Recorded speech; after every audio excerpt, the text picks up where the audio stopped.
Reservation में reservation वाला bill था। इसी वजह से हमारे नेताजी जो हैं ये खिलाफ थे। हमारे नेताजी का पूरी तरह उस बिल के विरोध में स्टैंड था। हमें पार्टी की तरफ से आदेश हुआ कि बिल किसी भी कीमत पर पास नहीं होना चाहिए। तो हम पीछे से आए, हमने उनके हाथ में से मंत्री जी के नारायण स्वामी जी के हाथ से बिल छीन लिया। तो सोनिया जी अपनी सीट से उठी, मेरा उन्होंने ये हाथ पकड़ा, हाथ का गट्टा पकड़ा था, उनके नाखून का निशान अब भी मेरे हाथ पर है। तो उन्होंने उस बिल को छीनने की कोशिश करी थी। किसी को हमने बिल दे दिया था, नीरज जी ने वो बिल फाड़ दिया था। समाजवादी पार्टी ने लोकसभा चुनाव के ऐलान के ठीक पहले 7 सीटों को लेकर घोषणा की। इन 7 सीटों में बिजनौर की सीट पर समाजवादी पार्टी ने यशवीर सिंह को टिकट देकर मैदान में उतारा है। लेकिन यशवीर सिंह के नाम के ऐलान के बाद उनसे जुड़े एक सियासी विवाद को लेकर फिर चर्चा शुरू हो गई है। विवाद दिसंबर 2012 का है, जब सदन में प्रमोशन में आरक्षण का बिल पेश हुआ था और समाजवादी पार्टी की तरफ से इसका विरोध हुआ। लेकिन उस समय के सपा सांसद रहे यशवीर सिंह ने उस बिल की कॉपी सदन में पहले तो कांग्रेस नेताओं से छीनी, जिसके बाद उस बिल को फाड़ दिया गया था। प्रमोशन में आरक्षण बिल फाड़ने को लेकर बसपा से लेकर तमाम पार्टियां समाजवादी पार्टी को हमेशा से घेरती आई हैं। लेकिन पिछले दिनों सितंबर 2023 में इसी घटना को लेकर जब हमने यशवीर सिंह से बात की थी तो उन्होंने खुद इस बात को स्वीकार किया था। दिन क्या हुआ था, हमारी पार्टी का जो स्टैंड था वो उस बिल के विरोध में था। हमारे नेताजी का पूरी तरह उस बिल के विरोध में स्टैंड था। उस दिन जिस दिन वो बिल पास हो रहा था, नारायण स्वामी जी बिल पास कर रहे थे, पढ़ रहे थे, तो हमें पार्टी की तरफ से आदेश हुआ कि बिल किसी भी कीमत पर पास नहीं होना चाहिए। तो हम पीछे से आए, हमने उनके हाथ में से मंत्री जी के नारायण स्वामी जी के हाथ से बिल छीन लिया। आगे सोनिया जी बैठी थी, तो जब उन्होंने देखा कि हमने बिल छीन लिया तो हो हल्ला हुआ।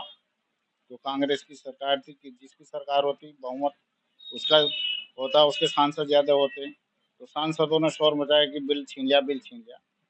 तो सोनिया जी अपनी सीट से उठी, मेरा उन्होंने ये हाथ पकड़ा, हाथ का गट्टा पकड़ा था, उनके नाखून का निशान अब भी मेरे हाथ पर है। तो उन्होंने उस बिल को छीनने की कोशिश करी थी। इतने में निशिकांत जी से हमारे संबंध ठीक थे, दोस्त हैं हमारे, तो वे आए। तो क्यों उस समय सभी कांग्रेस के सांसदों ने हमें घेर लिया था, जो हम अकेले पड़ गए थे। नीरज शेखर जी थोड़ी डिस्टेंस से खड़े थे, तो उन्होंने आए और उन्होंने ये कहा कि ऐसे किसी सांसद के साथ बदतमीजी थोड़ी करोगे। तो उन्होंने उसमें वो हुई, फिर वो नीरज जी को हमने बिल दे दिया था, नीरज जी ने वो बिल फाड़ दिया था। वहीं जब यशवीर सिंह से पूछा गया था कि आखिर प्रमोशन में आरक्षण का बिल का विरोध समाजवादी पार्टी की तरफ से क्यों हुआ था, तो उन्होंने बताया कि सपा संस्थापक मुलायम सिंह का कहना था कि अगर बिल जनहित में होता तो उसका समर्थन करते। वहीं उन्होंने मुलायम सिंह यादव को बेहद दूरदर्शी व्यक्ति बता दिया था। हम अंदर से नहीं थे। हमारे नेताजी मुलायम सिंह जी का एक ही थी कि भाई जो काम जनहित का हो, अच्छा हो, भाई उस काम का ही तो हम समर्थन करेंगे या हमारी पार्टी समर्थन करेगी। अब कांग्रेस या जो भी सत्ता में पार्टी रहती है वो अपने मनमाने ढंग से कुछ भी ले आती है अपने फायदे के लिए। जबकि मैं अब भी कहता हूँ भाई रिजर्वेशन में रिजर्वेशन वाला बिल था। इसी वजह से हमारे नेताजी जो हैं ये खिलाफ थे। और उन्होंने महिला वाला बिल का भी जिक्र करा।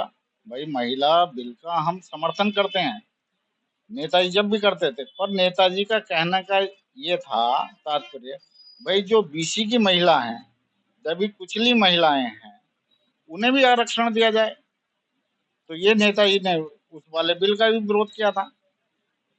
तो वैसे अभी जो बिल पास हुआ है, तो इसमें भी जो है केवल इन्होंने एक तरीके से ऐसी महिलाओं का ही तो रिजर्वेशन किया है, वैसे नहीं किया। भाई जो बीसी की महिला है, भाई गरीबी हर जगह है, बीसी में भी अति पिछड़ी महिलाएं हैं, तो उन्हें भी मौका मिलना चाहिए। अब जैसे बिल पास कर दिया इन्होंने, इसमें तो भाई सब भाई चुनाव ये आसान नहीं रहा, तो चुनाव में सब जो है बड़े घर की महिलाएं आएंगी, क्यों? बीसी की महिलाओं का तो कोई रिजर्वेशन है नहीं। अगर जो बीसी की महिला होती तो बेचारी छोटी महिलाएं भी आती। आपकी पार्टी उस समय भी इसका विरोध कर क्यों रही थी? क्योंकि ये जो एससी वाले मामले में प्रमोशन का मामला था, तो मुलायम सिंह जी इसका विरोध करना क्यों चाहते? देखो एक बात मैंने अभी आगे भी पहले भी कहा, हमारे नेताजी एक दूरदर्शी व्यक्ति थे। नेताजी कभी ये नहीं चाहते थे कि भाई किसी के साथ अन्याय हो। आप और हम हैं, आप और हम दोनों एक बैच में, एक जगह, एक ही ऑफिस में दोनों क्लर्क भर्ती हुए। मैं रिजर्वेशन में हूँ, मैं आपका अधिकारी बन गया 10 साल बाद, आप वहीं रह गए। आप सोचो कि आपकी मनोस्थिति क्या होगी। तो नेताजी हमारे दूरदृष्टि वाले आदमी थे, तो उन्होंने सारी बात सोची, इसलिए उन्होंने विरोध किया। बिजनौर से संजीव शर्मा की रिपोर्ट, यूपी तक।